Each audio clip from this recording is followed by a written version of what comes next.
Hello everyone, so welcome back to my channel. आज हम बात करने वाले हैं जावास्क्रिप्ट के एक बहुत ही कंफ्यूजिंग और इम्पोर्टेंट टॉपिक के बारे में, जिसका नाम है होस्टिंग। और इसके बाद हम समझेंगे कि हायर ऑर्डर फंक्शन और कॉल बैक फंक्शन क्या होते हैं जावास्क्रिप्ट में। तो वीडियो को एंड तक जरूर देखना, क्योंकि अगर आप वीडियो को एंड तक देखोगे तो आपके ये सारे टॉपिक एकदम क्रिस्टल क्लियर हो जाएंगे। तो चलो बिना देरी के स्टार्ट करते हैं, होस्टिंग क्या होता है। तो यहाँ पे हम सबसे पहले होस्टिंग के नोट्स देख लेते हैं। तो होस्टिंग को हमने पहले भी एकदम शॉर्ट वे में डिस्कस किया था। अगर आप मेरी सीरीज देखते आ रहे होगे तो मैंने आपको होस्टिंग का मतलब बताया था कि यहाँ पे जो डिक्लेरेशन रहती है उनको हम कहाँ ले जाते हैं, कोड को रन करने से पहले हम सारी डिक्लेरेशन को ऊपर ले जाते हैं। ठीक है, तो अब ये कैसे होता है, इंटरनली कैसे चीजें वर्क करती हैं, तो आपको समझ में आएगा कि इंटरनली होस्टिंग क्यों होती है और कैसे होती है। तो और हमने ये भी पढ़ा था कि जो मेमोरी, इसके पहले वाला अगर आपने वीडियो देखा हो वो बहुत ही ज्यादा इंपॉर्टेंट है। अगर आपको वो समझ में आ जाएगा तो आपको होस्टिंग एकदम क्लियर हो जाएगी। तो उसमें हमने पढ़ा था कि हम जब कोड को एग्जीक्यूट करते हैं जावास्क्रिप्ट के, तो कोड हमारा दो फेज में एग्जीक्यूट होता है। सबसे पहली फेज होती है हमारी मेमोरी एलोकेशन फेज, जिसको हम होस्टिंग फेज भी बोलते हैं। अब उसको होस्टिंग फेज क्यों बोलते हैं वो आपको अभी समझ में आएगा। फिर दूसरी फेज होती है हमारी एग्जीक्यूशन फेज। ठीक है, तो अब हमने जैसे यहाँ पे डिस्कस करने वाले हैं हम कि यहाँ पे हमारा, जैसे हमने लास्ट वीडियो में देखा था, जैसे अगर हमारा कोई कोड है, let a is equals to 10, यहाँ पे हमारा फंक्शन है, फॉर एग्जाम्पल फंक्शन है ऐड, और यहाँ पे कुछ तो है और यहाँ पे हमारा अंदर कुछ भी है। ठीक है, अंदर हमारा कुछ भी है, ठीक है, कोई स्टेटमेंट है। फिर इसके बाद यहाँ पे हमारा कंसोल डॉट लॉग है, ठीक है, और यहाँ पे हमारा मान लो एक और वेरिएबल है var b is equals to 20। ठीक है, ये हमारा फॉर एग्जाम्पल एक सिंपल सा कोड है। तो हमने लास्ट वीडियो में देखा था कि ये कोड रन कैसे होगा। ये कोड जब रन होगा उसके पहले हमारा क्या होगा, एक एग्जीक्यूशन कंटेक्स्ट क्रिएट होगा। एग्जीक्यूशन कंटेक्स्ट जब हमारा बनेगा तो एग्जीक्यूशन कंटेक्स्ट में दो पार्ट होते हैं, एक होता है हमारा मेमोरी और एक होता है हमारा कोड। ठीक है, तो मेमोरी में क्या होता है हमारा कि, और हमारा जो कोड है ये एग्जीक्यूट कैसे होगा, ये हमारा जावास्क्रिप्ट का कोड रन कैसे होगा। जावास्क्रिप्ट का कोड जो होता है वो दो फेज में हमारा एग्जीक्यूट होता है। पहली फेज में जो होता है मेमोरी एलोकेट होती है। तो मेमोरी एलोकेशन में क्या होगा, वेरिएबल बी जो है उसको यहाँ पे बी को मिल जाएगा, और उसमें इनिशियलाइज क्या होता है, सिर्फ वेरिएबल डिक्लेयर होता है पहले हमारा, मतलब मेमोरी मिल गई। अब मतलब बी को ये मेमोरी मिल गई, लेकिन हमारी मेमोरी एलोकेशन फेज में या फिर होस्टिंग फेज में क्या होता है, यहाँ पे हम जो इनिशियलाइजेशन है इसको नहीं देखते, हम बस इसको देखते हैं कि आपने एक वेरिएबल बनाया है बी और उस वेरिएबल को आपने मेमोरी दे दी, और अभी हम यहाँ पे एक स्पेशल चीज स्टोर कर देते हैं जो होता है अनडिफाइंड। उसके बाद हमारा यहाँ पे आपने ए का देखा था, ए के साथ क्या होगा, ए के साथ जाएगा अनडिफाइंड। फिर इसके बाद फंक्शन के साथ क्या होगा, फंक्शन के साथ ऐड नाम का फंक्शन है, उसमें हमारी पूरा फंक्शन एज इट इज आ जाएगा, ये वाला फंक्शन पूरा एज इट इज आ जाएगा। फिर इसके बाद हमारा क्या है, यहाँ पे कंसोल डॉट लॉग है, तो इसको तो मेमोरी एलोकेट होती नहीं है, बस तो हमारी मेमोरी एलोकेट होगी। तो ये कहलाती है पहली फेज। ठीक है, और इसके बाद जो हमारी सेकेंड फेज होती है उसमें हमारा कोड एग्जीक्यूट होता है। ठीक है, तो अगर अब आप देखोगे, अब हमारा कोड एग्जीक्यूट होना स्टार्ट करेगा यहां से बी से। तो अगर हम यहाँ पे क्या लिख देते हैं, पहले ही वेरिएबल को डिक्लेयर करने से पहले ही हम लिख देते हैं कंसोल डॉट लॉग बी। तो हमने बी को यहाँ पे डिक्लेयर नीचे किया है, लेकिन हम एक्सेस क्या कर रहे हैं, बिना डिक्लेयर किए एक्सेस करने की कोशिश कर रहे हैं। तो अगर कोई और प्रोग्रामिंग लैंग्वेज होती तो वो हमको क्या देती, एरर देती, लेकिन यहाँ पे जो जावास्क्रिप्ट है वो हमको क्या देगी, जावास्क्रिप्ट अब यहाँ से कोड एग्जीक्यूट होना स्टार्ट हो रहा है, तो यहाँ पे वो देखेगा बी है, तो वो यहाँ पे आके देखेगा कोड में बी कि यहाँ पे आपका मेमोरी में कहीं बी है क्या, तो आपको बी मिल जाएगा, और उधर क्या मिलेगा आपको, अनडिफाइंड मिलेगा। तो यहाँ पे ये क्या प्रिंट करेगा, अनडिफाइंड प्रिंट करेगा। फिर इसके बाद यहाँ पे क्या होगा, बी को इनिशियलाइज हो जाएगी वैल्यू 2, और इसके बाद हमारा क्या होगा, जब हमारा ये फंक्शन रन हो, फंक्शन अभी कॉल नहीं हुआ तो फंक्शन छोड़ के यहाँ पे फंक्शन कॉल किया ही नहीं हमने, यहाँ पे कंसोल डॉट लॉग बी करेंगे तो यहाँ पे हमारा 10 प्रिंट हो जाएगा। तो ये चीज होती है होस्टिंग, मतलब हमने वेरिएबल को डिक्लेयर करने से पहले ही उसको एक्सेस किया, तो वो चीज हो गई होस्टिंग, और ये चीज हमें एरर नहीं दे रही है, मतलब ये हमें होस्टिंग को सपोर्ट कर रही है। तो अगर ये चीज एरर देती थी तो इसका मतलब होता है कि होस्टिंग को सपोर्ट नहीं कर रही है। ठीक है, तो इस तरीके से वेरिएबल हमारे क्या होते हैं, होस्ट होते हैं। ठीक है, अब बात यहाँ पे ये आएगी कि ये तो आपने वेर से बनाया था, ठीक है, वेर से बनाया था तो ये चीज हमें अनडिफाइंड दे देती है। अब आपने लेट से बनाया है तो लेट हमें क्या देगा, यहाँ पे अगर हम ये लेट से हमने बनाया, लेट या कॉन्स्ट से अगर हम वेरिएबल को डिक्लेयर करते हैं और उसको हम क्या करते हैं, होस्ट करने की कोशिश करते हैं, तो यहाँ पे क्या प्रिंट होगी, क्या यहाँ पे भी अनडिफाइंड प्रिंट होगा? तो ऐसा नहीं होता है। यहाँ पे अनडिफाइंड क्यों नहीं प्रिंट होता है? क्योंकि ये जो ए अनडिफाइंड है इसको मेमोरी हमारे ग्लोबल स्कोप में नहीं मिलेगी। मतलब जो हमारा मेमोरी है इसमें ग्लोबल स्कोप है, यहाँ पे इसको मेमोरी नहीं मिलेगी, यहाँ पे एक रिस्ट्रिक्टेड रहता है हमारा स्कोप। कौन सा स्कोप रहता है? रिस्ट्रिक्टेड। रिस्ट्रिक्टेड मतलब यहाँ पे रिस्ट्रिक्शंस है, तो यहाँ पे लेट और कॉन्स्ट वाले जो वेरिएबल रहते हैं उनको मेमोरी एलोकेट होती है। मतलब ए यहाँ पे आएगा और ए को अनडिफाइंड यहाँ मिलेगा, तो ये रिस्ट्रिक्टेड मेमोरी क्या, रिस्ट्रिक्टेड मेमोरी के अंदर स्टोर होती है। तो यहाँ पे क्या रिस्ट्रिक्शन होता है, यहाँ पे रिस्ट्रिक्शन ये होता है कि हम बिफोर इनिशियलाइजेशन इसको एक्सेस नहीं कर सकते। Before initialization can't access. तो अगर आप देखोगे अभी हमने क्या किया है, बस ए को मेमोरी एलोकेट की है, मतलब ए को सिर्फ डिक्लेयर किया है। ए मतलब ये अगर आप लिखो ना लेट ए, तो इसका मतलब क्या होता है, आपने सिर्फ डिक्लेयर किया है। और सेम चीज बस आपने लेट ए को ही तो स्टोर किया, ए को अकेले स्टोर किया। इसमें अब इनिशियलाइजेशन 10 है, तो ये तो हमारा एग्जीक्यूशन फेज में होगा कि ये अनडिफाइंड हटके 10 आएगा। ठीक है, तो बस बात यही है कि आपका जो अभी यहाँ पे अब आप ए को एक्सेस करने की कोशिश कर रहे हो, तो ए अभी डिक्लेयर तो हो गया है, लेकिन वो क्या है, हमारा एक टेम्पोरल, मतलब यहाँ पे क्या है, एक रिस्ट्रिक्टेड एरिया में हुआ है स्टोर। तो मतलब टेम्पोरल डेड जोन में है हमारा। यहाँ पे अभी कौन सी जोन में, टेम्पोरल डेड जोन, या आपने नाम सुना होगा टेम्पोरल डेड जोन। तो टेम्पोरल डेड जोन का मतलब क्या होता है, टेम्पोरल डेड जोन का मतलब होता है कि जब हमने ये वेरिएबल को डिक्लेयर कर दिया और उसके बाद जब ये वेरिएबल इनिशियलाइज होगा, मतलब जब हम इसको ए से अनडिफाइंड हटा के 10 लिखेंगे, तो इतने टाइम के बीच का जो समय है उस समय को हम बोलेंगे टेम्पोरल डेड जोन। मतलब जब हमारा वेरिएबल हमने यहाँ पे लेट वाले को क्या कर दिया, एक हमारे रिस्ट्रिक्टेड एरिया में हमने जो हमारा ए था उसको अनडिफाइंड लिख दिया, तो अब यहां से हमारा टाइम हो गया स्टार्ट, टेम्पोरल डेड जोन हो गई स्टार्ट। और जब हम इसको हटा के यहाँ पे 10 लिख देंगे तो ये हमारा रिस्ट्रिक्टेड एरिया के बाहर आ जाएगा। तो ये हमारा, जब हम इसको हटा के 10 लिख देंगे तो उधर तक अनडिफाइंड से लेके 10 लिखने तक के बीच का जो टाइम हुआ उसको हम बोलते हैं टेम्पोरल डेड जोन। ठीक है, तो इसीलिए हम क्या बोलते हैं कि हम ए जो है ये हमारा एरर देगा हमको। ठीक है, कौन सा एरर देगा, रेफरेंस एरर देगा, कि मतलब आपको यहाँ पे मिला ही नहीं, ये रेफरेंस नहीं मिली आपको, मतलब वो एग्जिस्ट तो कर रहा है लेकिन इस तक पहुंचने का आपको रास्ता नहीं दिया गया। ठीक है, तो इसीलिए मतलब लेट और कॉन्स्ट होस्ट हो सकते हैं, लेट और कॉन्स्ट जो वेरिएबल है ये भी होस्टिंग को सपोर्ट करते हैं, होस्टिंग को, लेकिन ये क्या करते हैं, ये होस्टिंग को सपोर्ट करते हैं लेकिन टेम्पोरल डेड जोन में हमारा वेरिएबल स्टोर होता है, इसीलिए हमको यहाँ पे क्या मिलता है, हमारा रेफरेंस एरर मिलता है।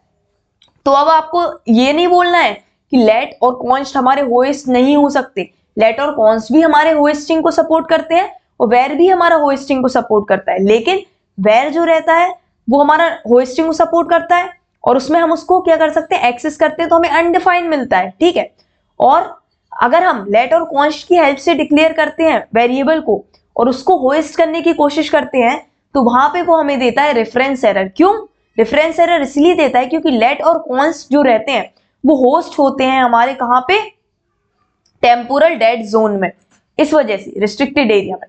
इस वजह से अब आपको क्लियर हो गया होगा कि क्यों कौन सी चीज हमारी होस्ट होती है और कौन सी नहीं। और जब हमने कंसेप्चुअल डेफिनेशन पढ़ी तो हमने क्या बोला था कि सारी डिक्लेरेशन क्या हो जाती है, जावास्क्रिप्ट जब कोड रन करता है तो कोड रन करने से पहले हमने बोला था कि जैसे ये कोड रन करेगा तो इसके पहले क्या होगा, जो भी डिक्लेरेशन है उनको वो क्या कर देगा, हमारे कोड के टॉप में मूव कर देगा। टॉप में मूव करने का मतलब यही है कि उसने मेमोरी पहले ही एलोकेट कर दी, तो जब आप एग्जीक्यूट करना चालू करोगे तो ये हमारे वेर भी ऑलरेडी हमारा मेमोरी में प्रेजेंट है, बस ये इनिशियलाइज्ड नहीं है, इनिशियलाइज हमारा एग्जीक्यूशन के टाइम पे होगा। अब आई होप आपको ये चीज समझ में आ गई होगी, तो अब आपको इसका भी मतलब पता चल गया होगा कि ऊपर मूव करने का मतलब क्या है। ठीक है, तो यही चीज अब यहाँ पे हमारी लिखी हुई है। अब यहाँ पे हम एग्जाम्पल के थ्रू कोड में रन करके देखते हैं, ठीक है। तो यहाँ पे हम एक हमारा ये डे 9 का सेकेंड पार्ट है, तो यहीं पे हम डे 9 के अंदर बनाएंगे होस्टिंग डॉट जेएस। तो अब देखो मैंने अभी हमने क्या पढ़ा है, अभी हमने सिर्फ वेरिएबल को होस्ट करना सीखा है। तो यहाँ पे हम पढ़ने वाले हैं सबसे पहले वेर होस्टिंग। सबसे पहले हम वेर को होस्ट करना देखेंगे। तो इसमें क्या होता है कि अगर हमने एग्जाम्पल ले रहे हैं, हमने वेर लिखा, वेर हमने लिखा a is equals to for example 20। फिर अगर हम इसको बाद में प्रिंट करते हैं तो हमें पता है यहाँ क्या प्रिंट होगा, 20 प्रिंट होगा। लेकिन अगर हमने इसको डिक्लेयर करने के पहले एक्सेस करने की कोशिश करी तो क्या होगा, तो हमारा क्या आएगा आउटपुट। तो अभी हमने जैसे डिक्लेयर मतलब समझा था, तो अब आपको पता होगा कि हमारा आउटपुट क्या आना चाहिए। अगर आपने गैस किया है, सॉरी, अच्छा ये हमने यहाँ पे हमें रॉक पेपर सीजर रन नहीं करना, हमें पहले cd करना है। हमें आना है डे 9 में हमारे, और उसके बाद हमें करना है नोट होस्टिंग डॉट जेएस, ठीक है। तो ये हमारा रन हो गया। ये देखो यहाँ पे आ गया अनडिफाइंड और यहाँ पे आ गया 20। तो अब आपको ये समझ में आ गया होगा कि कैसे क्या हुआ। यहाँ पे ऐसा इसलिए हुआ क्योंकि हमारी मेमोरी एलोकेशन फेज में क्या हो गया, ए को अनडिफाइंड पहले ही मिल गया। फिर सेकंड जो हमारा पार्ट रहता है एग्जीक्यूशन का, उसमें हमारा code line by line run होता है। तो पहले ये लाइन रन होगी, तो जब ये लाइन रन हो रही है तो इस टाइम पे ए में क्या स्टोर है, हमारी मेमोरी में अनडिफाइंड स्टोर है। इस वजह से यहाँ पे अनडिफाइंड प्रिंट हुआ। और जब हमने यहाँ पे वेर ए को रन कर दिया तो इससे क्या हो गया, हमारी मेमोरी में जहां ए था उसमें हमने असाइन कर दिया 20 को। और उसके बाद हमारा यहाँ पे क्या हुआ, जब हमने ए को एक्सेस करने की कोशिश की तो अब ए में वैल्यू आ गई है 20, इस वजह से हमारा यहाँ पे 20 प्रिंट हुआ। आई होप आपको ये एकदम क्लियर तरीके से समझ में आ गया होगा होस्टिंग कैसे हुई यहाँ पे हमारे वेर कीवर्ड की। अब अगर हम पढ़ेंगे लेट और कॉन्स्ट की, लेट होस्टिंग, तो यहाँ पे हमने सेम कोड लिख देते हैं, लेकिन यहाँ पे हम बनाएंगे लेट कीवर्ड का यूज करके। तो यहाँ पे हम बना रहे हैं लेट कीवर्ड का यूज करके होस्टिंग, ठीक है। तो अब आप गैस करो क्या आना चाहिए, हमने ऑलरेडी ये चीज भी समझ चुके हैं, ठीक है। तो यहाँ पे ये देखो ये हमें आया एरर। क्यों, कौन सा एरर, मैंने बोला था ना रेफरेंस एरर आ रहा है। मतलब वो चीज हमारी अवेलेबल है लेकिन वहां तक हम जा नहीं पा रहे हैं, वहां तक हमारे पास जाने के लिए रेफरेंस नहीं है। क्यों, क्योंकि जो लेट और कॉन्स्ट है उनको मेमोरी कहाँ मिलती है, हमारी एक रिस्ट्रिक्टेड एरिया में मिलती है। तो लेट और कॉन्स्ट होस्ट तो होते हैं लेकिन वो कहाँ कैसे होस्ट होते हैं, टेम्पोरल डेड जोन में होस्ट होते हैं। और टेम्पोरल डेड जोन का मतलब भी हमें पता है क्या होता है, ठीक है। तो इस वजह से हमारा यहाँ पे आया ए के लिए रेफरेंस एरर कि आप इसको कब तक एक्सेस नहीं कर सकते। मैंने कहा था ना वो हमारी ऐसी मेमोरी लोकेशन में रिस्ट्रिक्टेड, वहां पे रिस्ट्रिक्शन क्या है, वहां पे रिस्ट्रिक्शन ये है कि आप उसको तब तक एक्सेस नहीं कर सकते जब तक आप इनिशियलाइजेशन नहीं कर दो। तो इसने भी यही बोला है आप ए को एक्सेस नहीं कर सकते बिफोर इनिशियलाइजेशन, मतलब आपने इनिशियलाइज नहीं किया उसके पहले आप एक्सेस नहीं कर सकते। ये नहीं बोल रहा है कि आपने डिक्लेरेशन के पहले एक्सेस नहीं कर सकते, क्योंकि डिक्लेरेशन तो हो चुकी है, क्योंकि ए को हमारी मेमोरी तो मिल गई है, ठीक है, और उसमें अनडिफाइंड भी है, लेकिन मेमोरी कहाँ मिली है, एक रिस्ट्रिक्टेड एरिया में मिली है। वहां पे रिस्ट्रिक्शन क्या है कि आप उसको इनिशियलाइजेशन के पहले एक्सेस नहीं कर सकते। तो अब आपको ये भी क्लियर हो गया होगा कि हमारा जो लेट और कॉन्स्ट है वो भी होस्ट होता है, लेकिन वो हमारा कहाँ पे होस्ट होता है, टेम्पोरल डेड जोन में होस्ट होता है, जिस वजह से हम क्या कर सकते हैं उसको इनिशियलाइज करने के पहले एक्सेस नहीं कर सकते। सिमिलरली अगर कॉस्ट की होस्टिंग देखें हम, तो यहाँ पे हम कॉन्स्ट के लिए भी देख लेते हैं होस्टिंग, सेम चीज होगी जैसे हमारी लेट के लिए होती है, ठीक है। तो ये हमारा एरर आ गया, रेफरेंस एरर, कि आप ए को बिना इनिशियलाइजेशन के एक्सेस नहीं कर सकते। तो यहाँ पे हमने क्या पढ़ लिया है कि वेरिएबल में होस्टिंग कैसे होती है, वेरिएबल होस्ट होते हैं कि नहीं होते। तो हमारे तीनों वेरिएबल होस्ट होते हैं, चाहे हम वेर से करें, चाहे लेट से करें, चाहे हम कॉन्स्ट से करें, ठीक है। तो ये चीज अब आपको समझ में आ गई होगी। अब ये आप नोट्स पढ़ लेना, एकदम आपको समझ में आ जाएंगे रीड करोगे तो, ताकि इससे क्या होगा, आप अगर रीडिंग मारोगे इनकी एक बार तो आप इंटरव्यू में किस तरीके से आपको आंसर फ्रेम करना है वो सब चीजें आ जाएंगी। अब नेक्स्ट चीज, हमने ये चीज तो हमने ऑलरेडी कवर कर चुके हैं, ये चीज आप यहाँ से रिवाइज कर सकते हो। और इसके बाद हमने यहाँ पे ये देख लिया कि हमारा ये होस्ट होता है, ये भी होस्ट होता है, ठीक है, लेकिन ये कहाँ पे होता है, ये इसको हम एक्सेस नहीं कर सकते इनिशियलाइजेशन के पहले, क्योंकि ये टेम्पोरल डेड जोन में होता है, ठीक है। इसको हम अनडिफाइंड एक्सेस कर सकते हैं, तो ये हमें क्या दे देता है, अनडिफाइंड दे देता है। ये हमें क्या दे देता है, रेफरेंस एरर दे देता है, ठीक है। मतलब ये एक क्या रिस्ट्रिक्टेड एरिया, तो वो रिस्ट्रिक्टेड एरिया को हमने एक ब्लॉक बोल दिया कि एक पर्टिकुलर ब्लॉक में होता है, ठीक है। अब यहाँ पे हम पढ़ेंगे नेक्स्ट चीज जो आती है हमारी होस्टिंग इन फंक्शन। तो हम फंक्शन को होस्ट कर सकते हैं कि नहीं, ठीक है। तो चलो देखते हैं होस्टिंग इन फंक्शन। तो हमने फंक्शन के भी डिफरेंट टाइप्स देखे, तो यहाँ पे हम इसको नाम चेंज कर देते हैं, काम करते हैं, इसको दे देते हैं हम वेरिएबल होस्टिंग।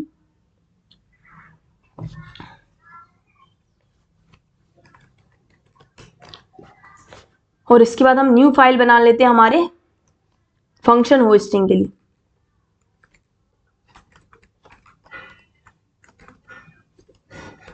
ठीक है, तो यहाँ पे अब हमने देखा था फंक्शन हमारे डिफरेंट टाइप के होते हैं। तो सबसे पहला कौन सा आता है हमारा, डिक्लेरेशन वाला फंक्शन। डिक्लेरेशन फंक्शन की होस्टिंग देखते हैं। तो डिक्लेरेशन फंक्शन कैसा होता है, हमें फंक्शन कीवर्ड देना पड़ता है, फिर उसके बाद हमारा फंक्शन का नाम देना पड़ता है। फॉर एग्जाम्पल हमने यहाँ लिखा ग्रीट, और फिर उसके बाद हमने इसके अंदर लिख दिया console.log, आप कर दो हेलो, ठीक है। तो अब हम क्या, इस फंक्शन को हमने यहाँ पे डिक्लेयर कर दिया फंक्शन को, अब इसको हम एक्सेस करना चाहते हैं। तो हम कैसे एक्सेस करते हैं, कॉल करके उसको, तो हम ये इसको एक्सेस करते हैं, ठीक है। लेकिन होस्टिंग में क्या होता है, हम डिक्लेरेशन के पहले क्या इसको, हम इसके डिक्लेरेशन के पहले क्या इसको एक्सेस कर सकते हैं। होस्टिंग का मतलब ये होता है कि आप डिक्लेयर करने के पहले उसको एक्सेस कर पाओ। तो अगर हम यहाँ पे ग्रीट लिखेंगे, तो अब आप गैस करो कि क्या होगा। तो यहाँ पे हम ये वाला ग्रीट को यहाँ से हटा देते हैं और वो वाले ग्रीट का देखते हैं क्या होता है। तो यहाँ पे अभी हमें पहले हमें hosting.js नहीं, हमें यहाँ पे रन करनी है हमारी हमें रन करनी है हमारी फंक्शन hosting.js, ठीक है। तो यहाँ पे ये देखो हेलो प्रिंट हो गया।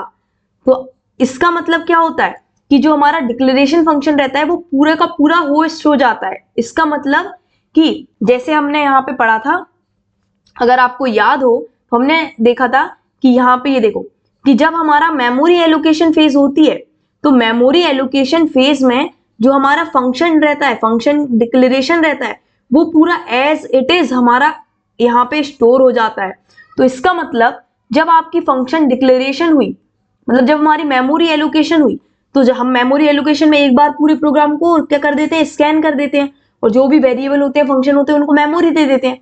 तो इस फंक्शन को हमारे में मिल गई मेमोरी, और उस मेमोरी में हमने ये पूरा फंक्शन स्टोर किया था। इसीलिए जब हम नेक्स्ट हमारी फेज को कर रहे हैं, एग्जीक्यूशन फेज हमारी जब रन हो रही है, तो जब हम ग्रीट को कॉल कर रहे हैं, तो हमें मेमोरी में ये पूरा फंक्शन मिल जा रहा है। इस वजह से ये पूरा एग्जैक्ट हमारा वर्क कर पा रहा है, ठीक है। तो अब आपको समझ में आ गया होगा कि हमारा डिक्लेरेशन फंक्शन में कैसे होस्टिंग होती है। अब इसके बाद हमारा नेक्स्ट कौन सा होता है, एक एक्सप्रेशन फंक्शन भी होता है।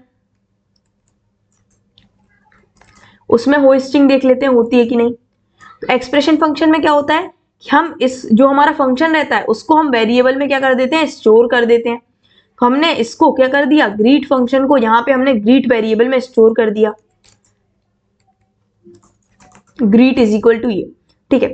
तो अब अगर हम इसको एक्सेस करने की कोशिश करेंगे यहाँ पे कि ग्रीट, यहाँ पे हम फंक्शन को कॉल करने की कोशिश करेंगे, तो क्या होगा, चलो देखते हैं। तो यहाँ पे आया एरर। एरर क्यों आया, ये बोल रहा है greet is not a function, ये बोल रहा है ग्रीट फंक्शन नहीं है। तो ये ग्रीट को मान क्या रहा है, तो इसको मैं यहाँ पे आपको अच्छे से एक्सप्लेन करती हूँ। तो यहाँ पे हुआ क्या, आपने फंक्शन बनाया है एक, ठीक है, और ये आपने क्या बनाया है, एक्सप्रेशन फंक्शन बनाया है। आपने यहाँ पे इसको वेर दिया है ग्रीट, ठीक है। ये आपका फंक्शन है, इसके अंदर आपका हेलो जो है वो प्रिंट हो रहा है, ठीक है। तो जब हमारा इसमें हमारी दो फेज होती है, मेमोरी एग्जीक्यूशन और मेमोरी सबसे पहले डिक्लेरेशन होती है और फिर हमारा कोड एग्जीक्यूशन होता है। तो यहाँ पे हमारा एग्जीक्यूशन कंटेक्स्ट बनता है सबसे पहले तो, और एग्जीक्यूशन कंटेक्स्ट में हमारा क्या होता है, सबसे दो पार्ट होते हैं, एक होता है मेमोरी और एक होता है हमारा कोड। तो यहाँ पे होगा कैसे, तो यहाँ पे सबसे पहले तो हमारा कुछ है नहीं, तो सबसे पहली लाइन ये वाली होगी। तो ये क्या देखेगा, मैंने आपको बताया था, ये सिर्फ ये देखता है कि यहाँ पे वेर है जिसका नाम ग्रीट है, उसको ये मतलब नहीं है कि आपने वेर में क्या स्टोर किया है।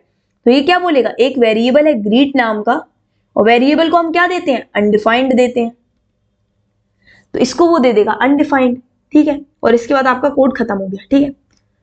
इसके बाद जब अगर हम यहाँ पे इसको पहले एक्सेस करने की कोशिश करते हैं, ग्रीट को पहले कॉल कर रहे हैं, तो हम यहाँ पे क्या कर रहे हैं, ग्रीट को कॉल कर रहे हैं।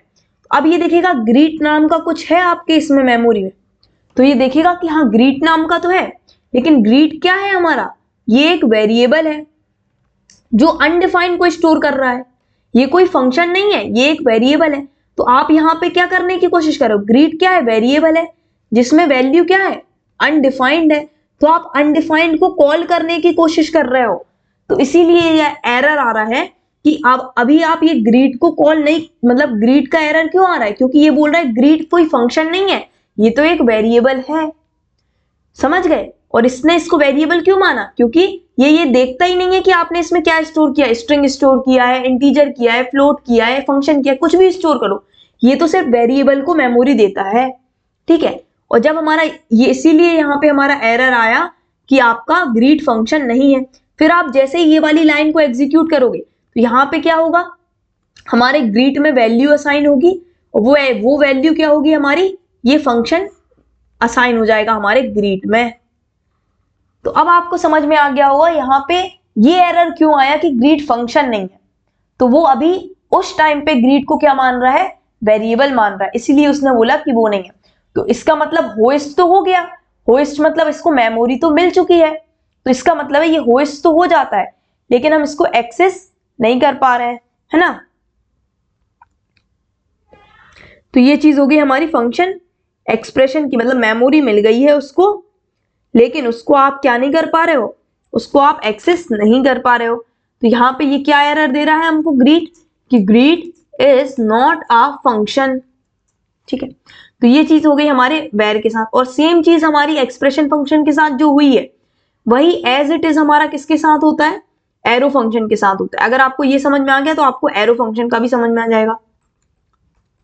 तो एरो फंक्शन में हमारा होता क्या है, एरो फंक्शन का सिंटेक्स क्या होता है कि आप एक वेरिएबल में स्टोर करते हो, अब आपको फंक्शन लिखने की जरूरत नहीं है, आप बस फंक्शन लिखने की जगह यहाँ पे बना दो एरो, तो ये क्या बोल देगा, मैं एक एरो फंक्शन हूं।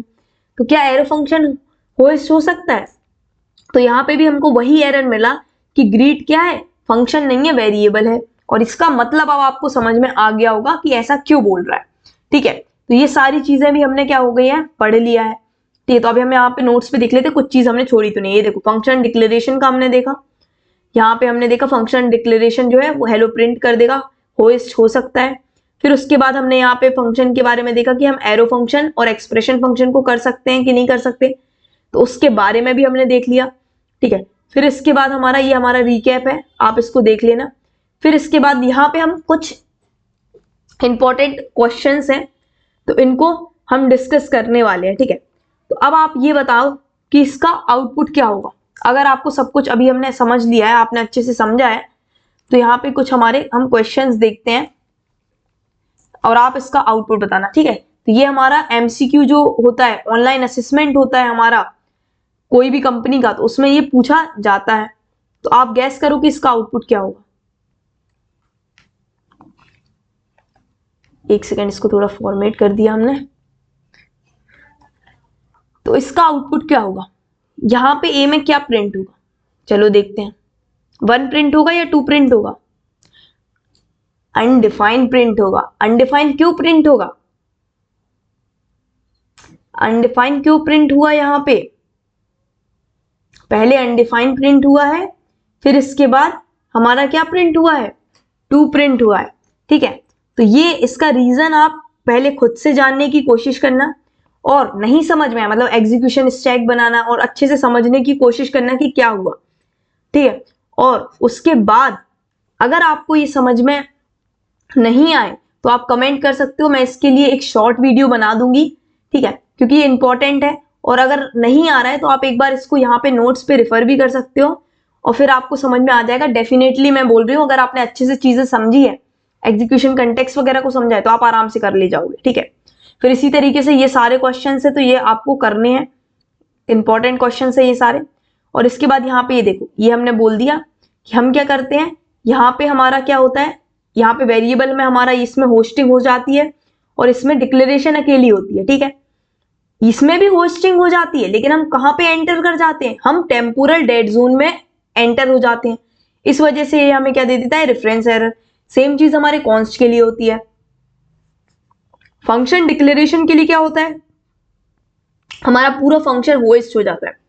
फंक्शन एक्सप्रेशन में क्या होता है, फंक्शन एक्सप्रेशन, हमारा फंक्शन एक्सप्रेशन होस्ट नहीं होता है, सिर्फ ये जो वेरिएबल है मतलब हमारा फंक्शन होस्ट नहीं होता है, मतलब फंक्शन को हम एक्सेस नहीं कर सकते, ना ही हमारे ये फंक्शन को मेमोरी मिलती है। हमारा होस्ट क्या होता है, सिर्फ हमारा वेरिएबल होस्ट होता है। इसीलिए आपका यहाँ पे बोला गया है कि फंक्शन एक्सप्रेशन को हम होस्ट नहीं कर सकते हैं, सिर्फ हमारा जो वेरिएबल पार्ट है वो अकेला होस्ट होता है। तो ये चीज अब आपको समझ में आ गई होगी। और ये वेरिएबल पार्ट कैसे होस्ट होगा, ये डिपेंड करेगा कि आपने वेर यूज किया है कि लेट और कॉन्स्ट यूज किया है। अगर आपने लेट वेर का यूज किया है तो वो आपको अनडिफाइंड देगा, और सॉरी वेर का यूज किया है तो वो टाइप एरर देगा। टाइप एरर क्यों देगा, मतलब कि आपका जो, वो बोलेगा कि आपका जो नेम है वो आपका फंक्शन नहीं है, वेरिएबल है, और अगर आप उसको फंक्शन की तरह कॉल करने की कोशिश करोगे। और लेट और कॉन्स्ट दिया है तो वो रेफरेंस एरर देगा कि मतलब आप वहां तक पहुंच ही नहीं पा रहे हो नेम तक, ठीक है। सेम एरो फंक्शन के लिए। अब इसके बाद हमारा जो नेक्स्ट और इंटरेस्टिंग टॉपिक आता है वो आता है हायर ऑर्डर फंक्शन। तो ये हायर ऑर्डर फंक्शन क्या है, तो जैसे आपने फंक्शंस पढ़े हैं ऑलरेडी, उसी में एक टाइप हमारा फंक्शन का होता है हायर ऑर्डर फंक्शन। तो हायर ऑर्डर फंक्शन होता क्या है, किसी भी फंक्शन को हम हायर ऑर्डर फंक्शन तब कह सकते हैं जब उस फंक्शन में दोनों में से कोई एक चीज हो, ठीक है। कौन सी दोनों में से एक चीज, या तो ये फर्स्ट पॉइंट को सेटिस्फाई कर रहा हो या तो सेकंड पॉइंट को सेटिस्फाई कर रहा हो। इसका मतलब ये होता है कि अगर फंक्शन के अंदर हम एक फंक्शन को एज अ आर्ग्यूमेंट ले रहे हैं तो वो हमारा कहला जाएगा हायर ऑर्डर फंक्शन, या फिर किसी फंक्शन के अंदर हम किसी फंक्शन को ही रिटर्न कर रहे हैं तो वो कहला जाएगा हमारा हायर ऑर्डर फंक्शन। समझ गए, अब ये आर्ग्यूमेंट आपको पता है और आपको यहाँ पे ये भी चीजें पता है, ठीक है। तो ये चीज अब आपको समझ में आ गई होगी कि हम हायर ऑर्डर फंक्शन बोलते किसको है।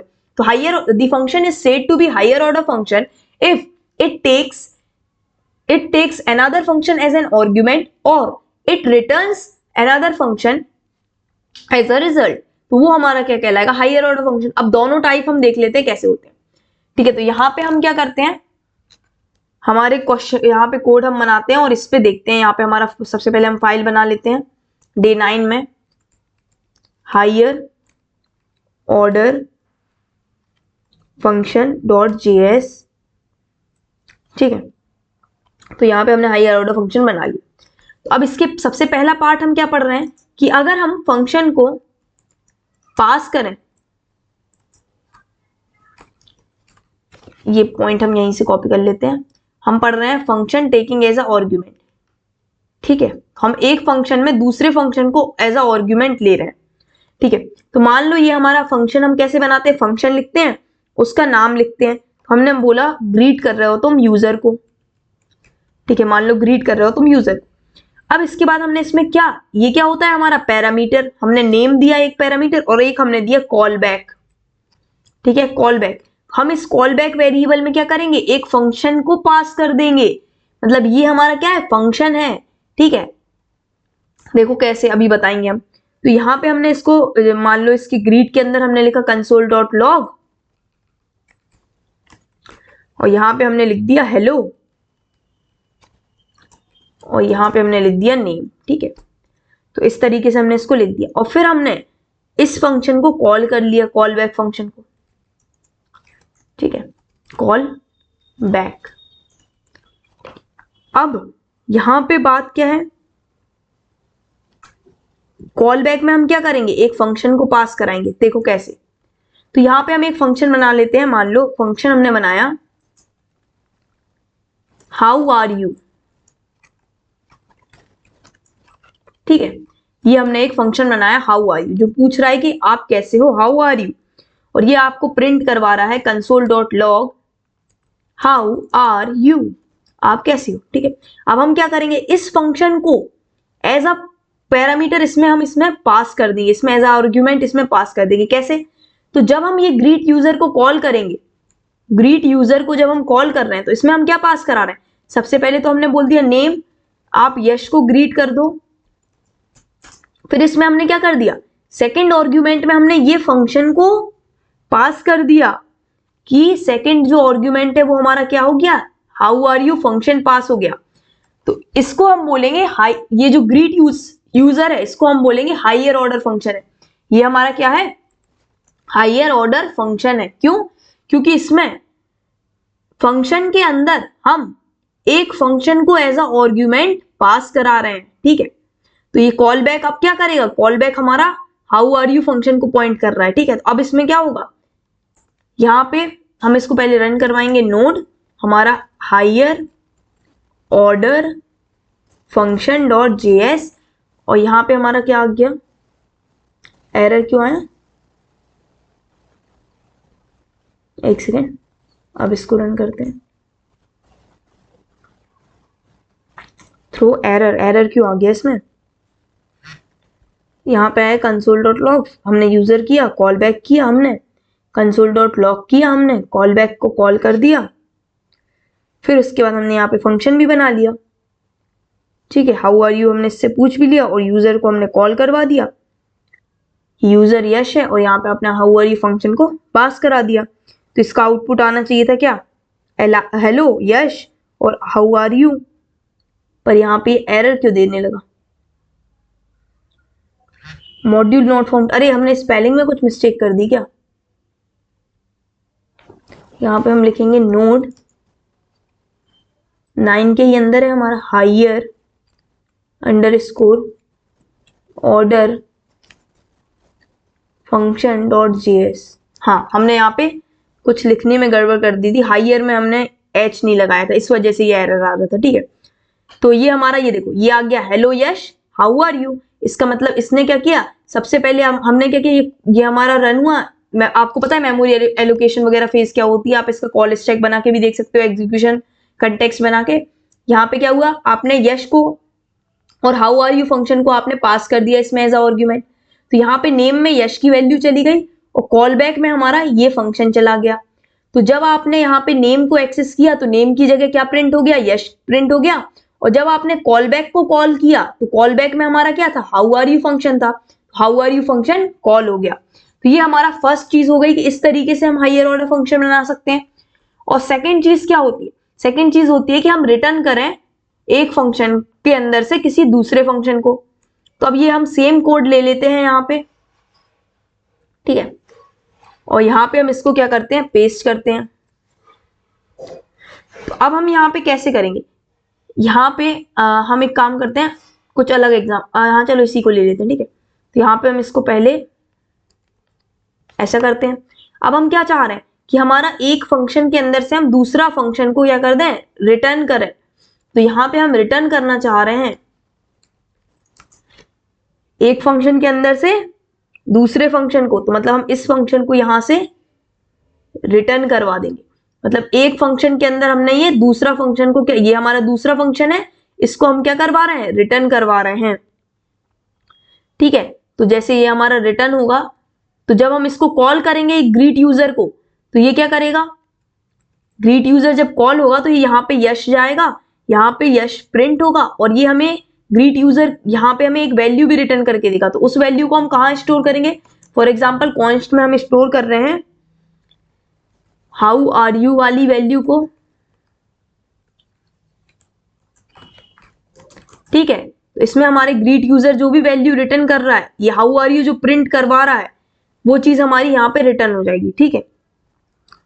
तो इस तरीके से हमारा क्या हो जाएगा, यहाँ पे हमारा फंक्शन के अंदर हमने एक और फंक्शन को रिटर्न करा दिया, ठीक है। और जब हम इसको प्रिंट करने की कोशिश करेंगे, ठीक है, तो यहाँ पे हमारा क्या होगा, प्रिंट हो जाएगा ये वाला जो हमारा हाउ आर यू वो। तो हम यहाँ पे एक काम करते हैं, रिटर्न करवा रहा है ना रिटर्न फंक्शन, ठीक है, हाँ चलो ठीक है, ये प्रिंट इसके अंदर ये प्रिंट करा रहा है और फिर ये रिटर्न करेगा। तो हम एक काम करते हैं, इसके अंदर ये रिटर्न करवा देते हैं, तो कंसोल डॉट लॉग ये हमारा 2 बार प्रिंट नहीं होगा, एक ही बार प्रिंट होगा, ठीक है।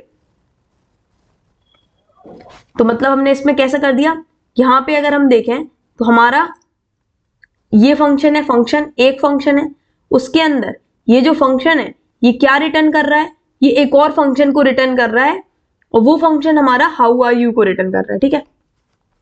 तो यहाँ पे ये जो हाउ आर यू है ये हमारा इसके अंदर आके स्टोर हो जाएगा, और फिर हम इसको एक्सेस करने की कोशिश करेंगे तो हम इसको कंसोल डॉट लॉग से देख सकते हैं। यहाँ पे हम इसको रन करेंगे तो यहाँ पे ये देखो, ये क्या आ गया, हेलो यश। तो ये आ गया हेलो यश, और इसने क्या बोला, आप हाउ आर यू में क्या आएगा, हाउ आर यू क्या कर रहा है, ये फंक्शन को रिटर्न कर रहा है। तो ये क्या है, एक फंक्शन है।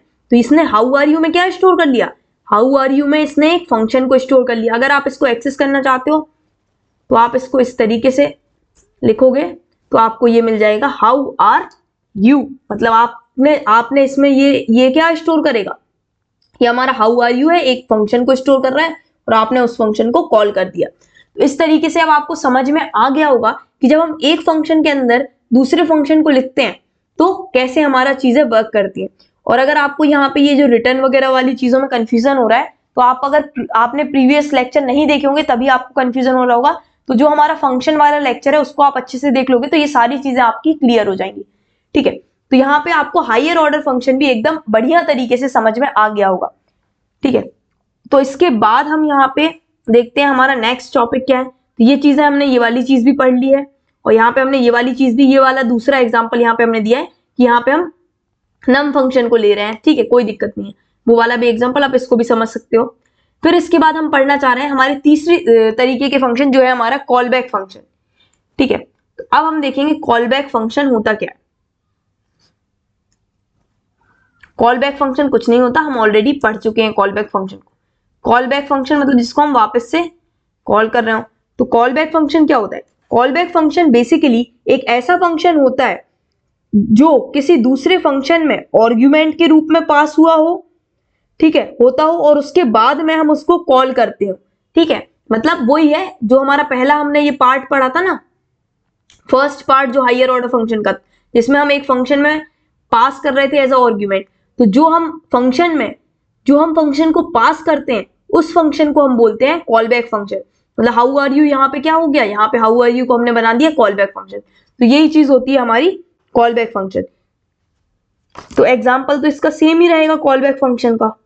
तो यहाँ पे यही एग्जाम्पल है, यहाँ पे हम चलो दूसरा बना देते हैं एग्जाम्पल कि फॉर एग्जाम्पल हमारा फंक्शन है, अच्छे से समझना, फंक्शन है हमारा प्रोसेस करो यूजर को, इसमें हमने दे दिया नेम और यहाँ पे हमने दे दिया कॉल बैक। ठीक है, तो ये जो फंक्शन है ना, जिसमें ये इसको कहते हैं हम कॉल बैक फंक्शन। तो यहाँ पे हम कॉल बैक फंक्शन बना लेते हैं। तो हम यहाँ पे जो है फंक्शन बना रहे हैं ग्रीटिंग या ग्रीट नाम से हम फंक्शन बना रहे हैं और इसमें हम प्रिंट करवा रहे हैं console.log हेलो। ठीक है, और इसके बाद हमने क्या बोला, कॉल बैक फंक्शन वो फंक्शन होता है जिसको हम किसी फंक्शन में एज अ आर्गुमेंट पास कर रहे हो। ठीक है, तो यहाँ पे हम जब प्रोसेस यूजर को कॉल करेंगे तो उसमें हम क्या करेंगे,